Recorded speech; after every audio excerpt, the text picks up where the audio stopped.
Hey there guys, Artistic Nick here, thanks for the click. In today's drawing video, I'm going to be drawing a Bengal tiger using a combination of copic markers and coloured pencils.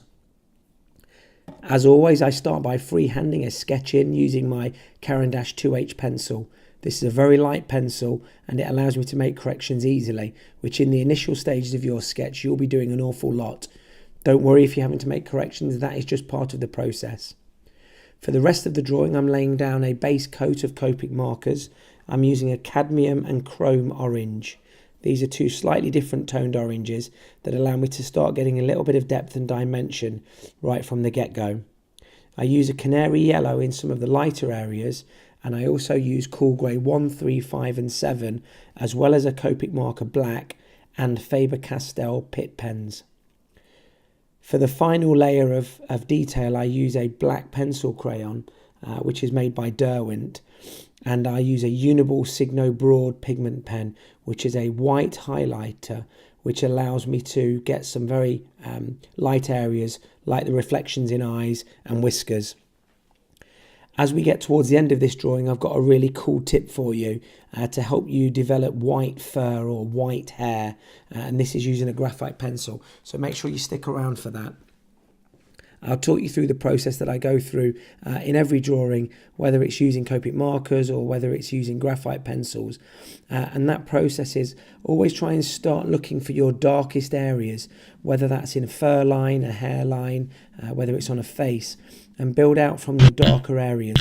This just starts to add dimension and realism to your drawings, and as the picture develops or the drawing develops, you can start to balance out certain areas. So as we're looking at this tiger's face, the left side as we're looking at it was actually the lightest side, and it was important that I managed to keep that side nice and light while I developed the darker areas, which were on the right hand side and towards the middle of the tiger's nose. In order to develop the darkness, what I use is this black pencil crayon, and I blend like I would do with a graphite pencil on a graphite drawing. A little bit more pressure if I wanted to darken, and just tapering out and making sure that I bring the gradation of the colour away from the darkest areas. And what this does, this tricks your mind into believing that what we're looking at has dimension and a shape to it, rather than it just being a flat picture on a piece of paper. All in all, this drawing took me about 6.5 hours from start to finish, and like I say, I'm really pleased with the finished drawing.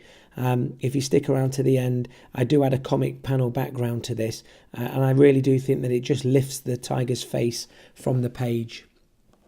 This wasn't a request video, this was something that I've been wanting to draw for a while, but I am currently doing request videos, so if you have a request for me, then please send them in the comments down below. You can also get a hold of me on Facebook, Instagram and Twitter. The links to all of my social media are in the descriptions below.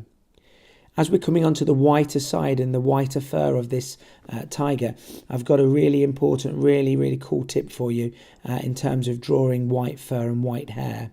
So what I'm using, as you can see now, is a 2B pencil, and I start to just bring some fur into the 2B with the 2B pencil, and I actually start to brush the graphite around. I then start to remove graphite with my Mono Zero eraser, which is a very fine eraser. This allows me to bring some of the white fur forwards, and you can repeat that process of adding a little bit more graphite, brushing it in and taking it out with your eraser as many times as you want. And what this does, this starts to bring in a layer of detail that you don't get if you're just trying to draw individual hairs in. We're nearing the end of this now, so I'm just adding my comic panel background in. This just brings the tiger's face forwards from the page. But I've really enjoyed drawing this. I'd love to know what you think about it, and if you've got any, like I say, any more requests, then please send them down below. I'd love to know what you think of this drawing. If you've got any skills and tips of your own, please share them with the group on the comments and on the Facebook, Instagram and Twitter.